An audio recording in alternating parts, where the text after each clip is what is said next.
Political ಫ್ಯಾಮಿಲಿಯಿಂದ ಬಂದಿದ್ದೀನಿ, but all my life ನಾನು I have tried to stay away from that side of things. ಯಾಕೆ ಇಷ್ಟ ಇಲ್ವಾ? ಯಾಕಂದರೆ ಹಾಗೇನಿಲ್ಲ ma'am, but it's a public life ಅಲ್ವಾ.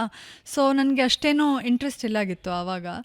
ಆ್ಯಂಡ್ ನಾನು ನನ್ನ ಅಪ್ಪ we would always have this dinner table conversation. ನಾವು ಹೇಳ್ತಾ ಇದ್ವಿ, ಈ would be like politics is one way to create impact ಅಂತ. ನಾನು ಆಲ್ವೇಸ್ ಅವರಿಗೆ ಡಿಬೇಟ್ ಮಾಡ್ತಾ ಇರೋದು. I think this is every father daughter bond. ಯಾವಾಗಲೂ ಟಾಮ್ ಆ್ಯಂಡ್ ಜೆರಿ ಥರ ಒಂದು ಬಾಂಡ್ ಇರುತ್ತೆ ಅವ್ರದ್ದು. So I think that's how it was. So ಅದಾದಮೇಲೆ ಇಂಡಸ್ಸಿಗೆ ಹೋದೆ, ಆದಮೇಲೆ ಕ್ಯಾನಡಾಗೆ ಶಿಫ್ಟ್ ಆದೆ. So I wanted to stay away from ಇದೆಲ್ಲ. ಯಾಕಂದರೆ ಎಲ್ಲರಿಗೂ ಇರುತ್ತೆ ನಮ್ಮ ಪೇರೆಂಟ್ಸಿಂದ ಒಂದು ಜಾಸ್ತಿ ಏನೋ ನಾವು ಸಾಧಿಸ್ಬೇಕಂತ.